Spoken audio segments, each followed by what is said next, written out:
Uji normalitas SPSS gagal. Masa iya sih? Pas lagi kita nguji data kita nih buat skripsi kita, taunya datanya gagal. Padahal dosennya udah bilang nih, datanya harus normal dulu ya. Sebelum kita analisis data statistik lebih lanjut, pas kita uji datanya gagal. Kenapa ya? Nah, jangan lupa untuk subscribe di channel Ibu Statistik 1000 halaman. Semoga channel kami bermanfaat. Teman-teman semua hampir di dalam ujian-ujian statistik ya, di dalam uji-uji statistik maksud kami, selalu kita akan menguji apakah datanya berdistribusi normal atau enggak. Karena memang hampir sebagian besar uji statistik yang sifatnya parametrik itu selalu aja nguji normalitas. Pas kita uji pakai SPSS, taunya gagal.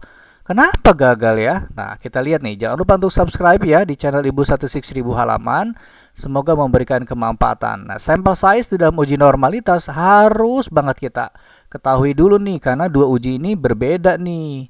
Yang pertama nih Shapiro-Wilk, kalau sampel size-nya di bawah 50. Kalau Kolmogorov-Smirnov sampel size-nya di atas 50. Nah, kalau misalnya data penelitian kita ada 200, ya pakai Kolmogorov-Smirnov. Kalau penelitian kita cuma 30, 40, maksimum 50, kita pakai Shapiro-Wilk. Jangan sampai salah nih ya. Sampel size uji normalitas itu di bawah 50 Shapiro-Wilk, di atas 50 Kolmogorov-Smirnov. Ini hipotesisnya nih. Hipotesisnya itu H0 data berdistribusi normal, H1 data tidak berdistribusi normal. Kita mengharapkan nih nilai V-value-nya di atas 0,05 supaya kita terima H0 atau data berdistribusi normal. Oke ya, kita langsung on the spot, langsung lihat data penelitian kita. Ini saya ngambil contoh yang sederhana nih, skor matematika anak SMA nih. Ada berapa orang? Ada 40 orang. Ternyata kalau 40 orang kita harus pakainya apa nih? Shapiro-Wilk. Ingat ya, kalau misalnya di bawah 50 kita pakainya Shapiro-Wilk. Kita masuk langsung ke data penelitian kita, skor matematika, kita analisis ya. Jangan di sini nih. Kalau di sini berarti satu sampel ini hanya ada Kolmogorov-Smirnov. Nah, di bagian bawah nih non parametrik, kemudian legasi dialog, kemudian satu sampel KS adanya cuman ujinya adalah Kolmogorov-Smirnov nih. Kalau di sini nih kita langsung masuk, biasanya gini ya, kita langsung masuk tek keluarnya Kolmogorov-Smirnov. Ya, ini adalah one sampel Kolmogorov-Smirnov, itu nggak bisa dipakai ini sama kita, salah nih kalau kita pakai Kolmogorov-Smirnov. Kitanya pakai apa? Kita pakainya Shapiro-Wilk yang benar di bawah 50. Nah, Shapiro-Wilk adanya di mana? Di sini. Analisis. Kemudian kita lihat di deskriptif statistik, masuk di explore. Di explore. Nah, kita masukin nih skor matematika ke sini. Kita klik plot, kemudian klik di sini normal plot with test. Kita klik ya. Oke, klik oke. Nah, keluar nilainya ini dia. Shapiro-Wilk ada di sini. Nah, keluar tes nih, ada Kolmogorov-Smirnov dan juga ada yang Shapiro-Wilk. Kita pakai nih yang Shapiro-Wilk yang sebelah kiri nih, sebelah kanan nih, mohon maaf nih. Ketemu nih signifikansinya 0,00, maka data enggak normal. Tapi kalau kita pakai Kolmogorov, data normal. Loh, kok beda ya kesimpulannya? Makanya kita pakai aturan ini. Kalau di bawah 50 kita pakai Shapiro-Wilk, kalau di atas 50 kita pakai Kolmogorov-Smirnov. Karena outputnya hasilnya beda. Kolmogorov bilang dia normal, kalau Shapiro-Wilk bilangnya enggak normal. Karena di bawahnya data 50, maka kita pakai Shapiro-Wilk. Jadi Shapiro-Wilk itu sangat rentan terhadap sampel size kecil. Oleh karena itu lebih baik kita pakai Shapiro-Wilk. Datanya enggak normal. Bisa dilihat di sini nih. Signifikansinya di bawah 0,001. Kalau di bawah 0,01 berarti kan di bawah 0,05. Kalau di bawah 0,05 maka terima H1 atau data yang enggak normal. Lalu pertanyaannya adalah kenapa data tidak normal? Gitu kan? Nah, kenapa data tidak normal? Coba kita lihat ya. Kenapa data tidak normal? Pertanyaan adalah kenapa data tidak normal? Data tidak normal. Oke, kita ketik dulu.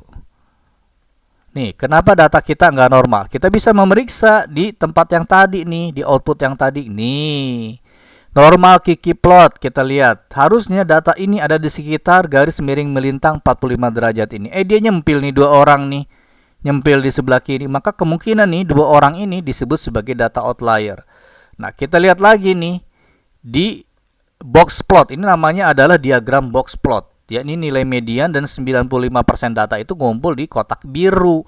Tiba-tiba nyempil dua orang, data ke 36 dan data ke 18. Berarti dua siswa ini disebut sebagai data outlier. Jadi Penyebab normalitas gagal itu umumnya adalah data outlier seperti ini. Ya, ada data outlier seperti ini yang menyebabkan si data ini nggak berdistribusi normal. Jadi kita lihat data ke-16 nih, siapa nih responnya nih? Data ke-18 ini. Nih, ini sama yang tadi disebutkan data ke-36 ini. Jadi dua orang ini yang menyebabkan jadi data tidak normal. Jadi data tidak normal itu kenapa penyebabnya? Jawabannya adalah outlier. Jawabannya adalah outlier. Ya, jadi adanya data outlier menyebabkan data jadi tidak normal. Nah, data outlier ini tergantung kita. Kita konsul lagi sama dosennya. Pak, ada data outlier nih, 2 orang siswa.